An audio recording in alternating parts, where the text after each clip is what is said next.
How are you, mate? How are you, mate? Good to see you. You too. Thanks for coming.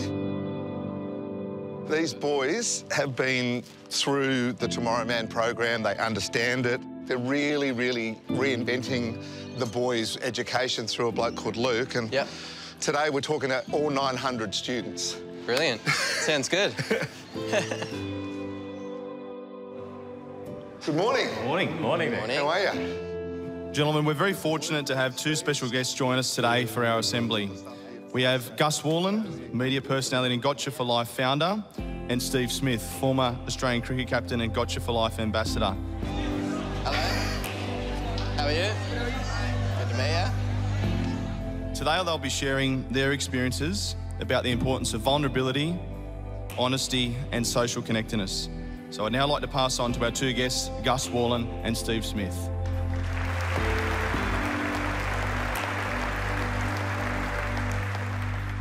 Steve, welcome to Cricket Tragic, mate. Thanks for having me. What are we doing out here?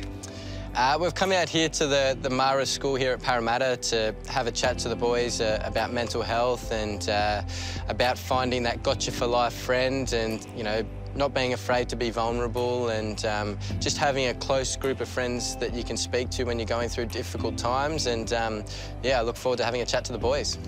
It was certainly a very difficult period in my life. We'd obviously made a mistake out on the field and had a press conference and a few things that I certainly would have done differently there had I got my time again. You know, I remember the night the whole thing went down. I think I've said it pretty publicly a lot that I've always been one to read the media and what's written about me and things like that. So, you know, there was a lot going on. I had a pretty bad night that first night. I was, you know, just breaking down, and fortunately I had a lot of people that I was able to speak to. My old man, my now wife, my manager and my best mate. I had them on a phone call pretty much on a loop. I was in tears. I was in tears for the next 4 days, if I'm being honest. I was struggling mentally, and I was just really lucky that I was able to have these people on the phone to be able to talk to me through the night and help me get through what was a really difficult time. And this continued for the next few days. I remember getting to the cricket ground the next day and I stood down as captain for the rest of the game, and that was a really difficult decision. I broke down again in front of all my teammates, and yeah, as I said, I pretty much spent the next 4 days in tears, and I was just really lucky that I was able to have these people around me that I could speak to and help me get through what was, you know, a really difficult period in my life. Did you realise as you were coming home and then when you arrived home exactly how big a deal the whole thing was? In South Africa that first night I probably realised the magnitude of the situation, and for me it was just about, you know, accepting responsibility and owning up and trying to get through that moment. So you arrived back in Sydney, and I think that's a moment for me where people change their opinion, or I certainly felt a difference of opinion. The press conference with your father. I remember it was about 5 minutes before I had to go out and do my press conference, and it was probably the worst thing I could have done. I watched Cameron Bancrofts to see what he was going to say and see how he handled things, and he was magnificent, but that sort of ended things for me. I just broke down and I was absolutely nowhere, and then I had to get up and go and do my talk, and fortunately I think it went pretty well, but it was one of the hardest things I've ever had to do. And you know, I was lucky I had my old man there with me and helped me get through it, or sort of get through it.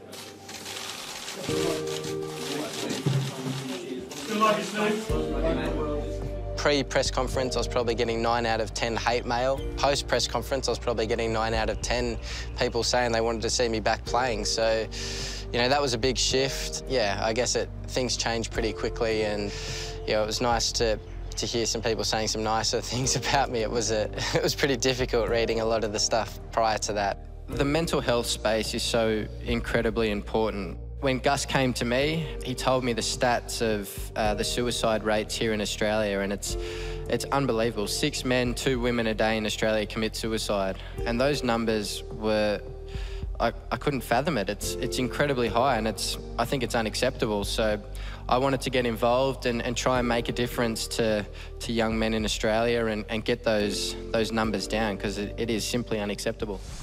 Oh, it's been great to do these school visits. One, it's been quite therapeutic for me to just to just talk about different things and know that I'm making a difference to so many young kids across the country as well. You know, for me, it's always just been cricket, so having this year off, this chance to do some different things and go to talk to these kids, it's been fantastic, and, you know, hopefully I can keep doing it into the future and keep trying to make a difference as well. You and I, in our 20 school visits, had a wonderful moment. Could you tell our viewers about that moment, that phone call? So we just finished at a school earlier in the day, and I got a call or a message from a friend of mine and said that after your chat, it gave some kids some courage to come into the office and say that they'd been going through some issues and that actually tried to take their own lives before and that they wanted to get some help off the back of our chat. So that's the difference that we try to make, and hopefully we can keep making that kind of difference to young kids. So we're doing the school visits and we know we're making a change, and even if it may not be absolutely everyone's cup of tea, I know you can take something away from it. Where are you now, Steve? You're over 6 months through your ban. Are you looking at next year, Ashes, World Cup? Where are you? Tell us how you're going. Oh, I'm in a much better headspace, that's for sure. You know, I'm working hard on my fitness and running. I am too. I'm really working very hard. Good on you, Gus. Yeah, thanks. So, yeah, looking forward, I'd love to be involved in the World Cup and the Ashes. At the moment, I guess that's out of my control, but I'm working towards that. I'm enjoying my grade cricket on Saturdays with the young guys I have at Sutherland and trying to make an impact there as much as I can in helping those young guys develop as cricketers and people as well. Doing these Gotcha for Life school events, it's been really satisfying for me to talk about, I guess, what I've gone through and try and help young boys across the country as well. Do you speak to Tim? Do you have much chat within the coaching ranks and so forth? Do people keep tabs on how you're going and so forth? Yeah, I've had a few chats with Tim. He asked me a few questions here and there, and, you know, I get on really well with him. So, yeah, we've had a few conversations. I've had lots of conversations with the boys that are playing at the moment, and I'm sure I'll continue to speak to them over the summer. And, you know, I wish them all the best against India. It's going to be a very tough series for the boys. India are a quality side, and, you know, they're going to have to bring their best if they want to compete against India, that's for sure. How much do you miss it? Lots. You know, I love the game and I love playing for my country and entertaining and just batting. I just love batting. So, yeah, I miss it every day, and hopefully I'll be back at some point. Well, Smithy, from what I gather, the momentum for you to come back into the team is growing every single day. So thanks for what you're doing with Gotcha for Life. And in a way, I'm really thankful that you've had the time to share your experiences and your vulnerability with the boys. And I think saving lives is something you can now say you've done, but we want you back doing what you love doing. So thanks for joining us on the Cricket Tragic. Thank you, and it's great to be involved with Gotcha for Life and doing what we're doing. Thanks. Good man. Well, good. Thanks a lot.